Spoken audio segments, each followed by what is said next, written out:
Hey guys, Freddy here. Welcome back to another Retro RPG. And this is the last one in this format for a while because my time away from home is coming to an end. I'll be back at home full time from next week. So I'll be putting the polls back up. And basically the first poll should be out roughly in time for this video. So if you check the community tab of the YouTube channel, you should find a poll of what I'll make my next video on. But this week, for this final video in the format, I'm having a look at Conspiracy X, an X-Files style role-playing game. But if you'd like to help the channel out, if you check down in the description below, you'll see that we've got links to a Patreon. So you can subscribe to that and help the channel out, and even get access to these videos a week early. But anyway, let's have a look at Conspiracy X. So, this is Conspiracy X, which came out from New Millennium Entertainment in 1996. There was later a GURPS version, and the second edition came out from Eden Studios, the people behind All My Flesh Must Be Eaten, in 2006. But this is the original first edition from 1996. Now, this is a role-playing game of conspiracies. The big conspiracy that you're looking into in it is aliens. So this is very much X-Files stuff. It's got the X in the title as a clue. Now this is very similar ground to trod on by Delta Green, the expansion for Call of Cthulhu, and now it's a standalone game. And there's a lot of similarities between them. I kind of like Delta Green more because it's got a depth of information and background because the Cthulhu mythos has so much extra in it. Whereas this game, all I've got is this one book. So there's not a lot of background in here, although obviously we're basing it on the real world. But in this, you're a member of a government agency or former government agency called Aegis. And your rival is the Black Book, a government agency that's been set up but has been corrupted by the aliens they're looking into. Offers of technology and all that. Now this sounds very similar to Delta Green, where you are a member of Delta Green, a former government agency. And you're up against the Majestic 12, which is the current government agency, which has been corrupted by the Cthulhu mythos creatures. Mainly the fungi from Yuggoth, so aliens. So there's big similarities in here. Now, I tend to like Delta Green more, because it comes with all the Cthulhu mythos behind it. There's a bit more weight to it, whereas this just has the one book. But there's a lot to love in here. One of the major things is psychic powers. Something incredible like 80 or 90% of the world's population in Conspiracy X has access to psychic powers. They don't know it, but they unconsciously tap into these abilities. The way psychic powers work is really, really interesting, but that's kind of dealt with at the very back of the book, so we'll come to that when we come to that. Anyway, let's have a look at the back. On the surface, the world looks very much like the one outside your bedroom window. The same people are walking the same dirty streets, the same animals rummage through the same garbage, and the same mindless drivel is shown on the same television stations. Sometimes that world just doesn't seem right. You wake up in the morning and you get the feeling that something isn't as it should be. Why do certain figures appear out of nowhere and become famous overnight? Why do the rich get richer and the poor get poorer? What is the government really paying for when it shells out $75 for a screwdriver? Why is it the more questions you ask, the less answers you get? Why is it the answers always lead to more questions? Sometimes you cannot see what defines your world. That is the nature of conspiracy. This is the nature of Conspiracy X. Conspiracy X takes place in a world of dark secrets and hidden agendas, where the only certainty is nothing is what it seems. The president might not be human, and the sign-carrying paranoid on the street corner ranting about CIA mind control satellites may very well be right.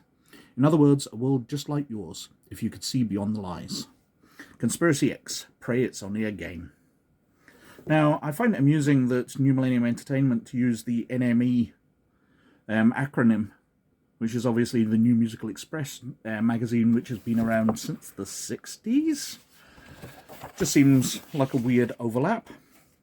Inside, the art quality is decent. It's very 90s in its layout. Desktop publishing's very good at this stage, but art of that period tends to have a look to it. It's kind of dirty, grimy. You can tell that the ideas behind the Matrix were coming, especially with that cover, the sunglasses and digital text. You know, this is all very stylish for the 90s, and it works. As I said, some of the artwork isn't so great, some of it is quite fantastic. So we go through the section. What is a role-playing game? What are players? The games master, the setting, an example of play. We get these in most role-playing books. The world according to Conspiracy X. So it goes through the timeline, through Roswell. And we've also got the Nazis involved in black magic there, because magic is real in this world as well, although in a strange way it connects into psychic powers. We've got Aegis. The remnants of Operation Dove regrouped at Patterson Air Force Base and set up a temporary center of operations. They've created small independent groups or cells. So this is very much like Delta Green does exactly the same thing. But then we've got the Black Book. At the same time Aegis was forming, members of the Operation Pigeon Shoot started construction on a secret underground base in the New Mexico desert. Got relations between the two. Then we carry on through MK Ultra, Project Blue Book, and Moondust. The Majestic 12 document, the Kennedy assassination, because he started looking into these secret agencies, so they did away with him. It makes out that the Challenger disaster was done by aliens to scare people off wanting to go into space and to cut NASA budgets because it was seen as too dangerous. Goes through with the status quo, so what Aegis is like now, what the Black Book is like now. And then we're into the chapter 2, which is your characters. So it goes through character creation. What type of character are you? You're an inquisitor or a brute or a scientist. Just giving you some ideas. Talks through character points and spending them. Physical and mental attributes. Luck, influence, recruitment. You know, where did they come from? They might have been recruited from the CDC or the CIA, Drug Enforcement Agency, the FBI, because all of these people come from government agencies. Again, very, very similar to Delta Green. Obviously, these ideas were flying around at the time. You could have been recruited from NASA. Outsider psychics. You might have been experimented on by one of these projects, and that could be your entry into it. A Secret Service. And they're onto skills and character traits. So, various up-to-date sort of skills, you know, first aid, gun fu, heavy weapons, melee weapons, research, science, all very similar for an investigative type game with some action. Got your psychic abilities.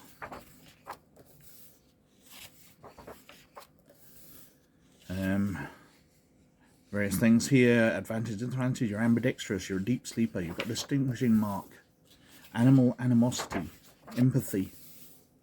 You're a strong ESP, you've got quick draw. Just all various abilities you can put into your characters. Wanted by the law. Then we're on to Chapter 3, your Ops Center. Because you're a cell, you have a secret hideaway. So it talks about creating your cell and your location. Perhaps you've got an underground base. Perhaps you're hidden away on a military base somewhere. Maybe you've got your own ship out at sea. A bomb shelter, a big estate, a warehouse. What facilities you have within your site, whether you've got barracks, somewhere for your people to stay and sleep on site, a prison so you can securely hold people, biohazard suites, dark rooms so you can process photography, laboratories, medical facilities. Just you build up your base from the points available from all your players. You know, what equipment's available on the base? Machine pistols, magnums, different weapons. Maybe you've got missile launchers and things, because you've got enough influence. Different types of software and robots, high-tech items, infrared goggles, biohazard suits, space suits, cold winter gear. What vehicles you've got access to, so compact cars, recreational vehicles. Right up to surveillance vans, laboratory RVs, all these sorts of things. I thought I flipped over 2 pages there. Now, it details various places. So Groom Lake, it talks about what they've got access to, alien technology, resources. They've got access to the Aurora jet, spy planes. We're on to Tradecraft. So it starts off with a small story, and then we hit the rules. Doing attribute tests, hacking, all the common things from an up-to-date modern day RPG. Martial arts and brawling. Setting up explosives, falling, burning, all these sort of standard things. And we're on to vehicle chases. Doing offensive driving, collisions, aerial chases, because you do have access to helicopters and planes. Equipment damage. Then we're on to the psychic section. So it tells us how they work through psychics and supernatural foci, detecting the use of psi, force of will. We've got psychotrons. Psychic batteries are capable of being charged with a specific psychic discipline. Bio-PK. Just various abilities, clairvoyance, empathy, precognition. A slutty nurse with a brain in a tank for some reason. We're on to supernatural. As I said, magic exists, but it's kind of with overflows psychic power. That because of psychics, there's this energy sitting in the environment that can be manipulated, and that comes out as magic. It's called seepage. That's the term. Where does it come from? Ambient seepage levels.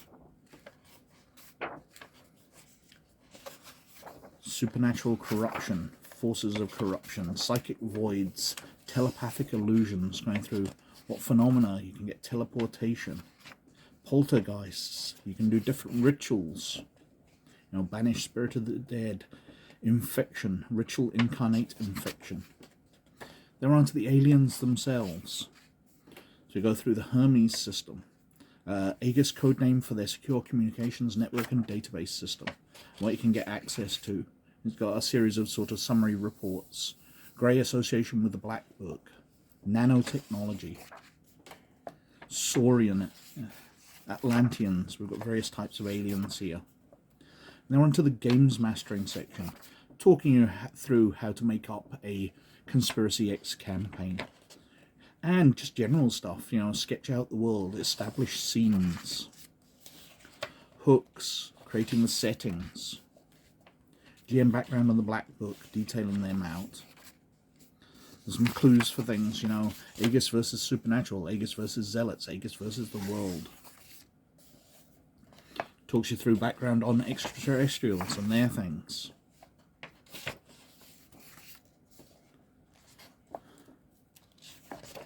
Their various equipment and vehicles, Atlantean nanotech systems, Atlantean beam ships, Saurians and the Men in Black. Field generators, interceptors.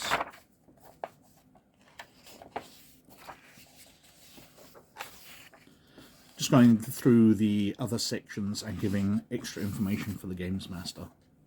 We've got stuff like werewolves, adepts, mad scientists, prophets, messiahs, incarnate powers. Talking through one of the incarnate. And then we reach the character sheet and the Xena cards. Now, as I said, the psychic powers have a unique rule system, and that's the Xena cards. You might recognize these from the start of Ghostbusters, where Bill Murray's character is getting somebody to identify the different types of cards.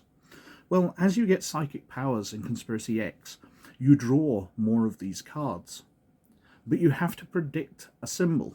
So if you've got psychic power, the Games Master will draw two cards, and you go, well, I think one of them is a star. And if the star is one of the two cards, then your power succeeds.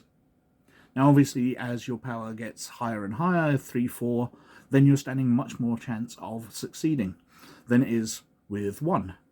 You know, you've got a 4 out of 5 chance once you've got up to 4, whereas you've got a 1 out of 5 chance if your power's only 1. It's a really interesting system to take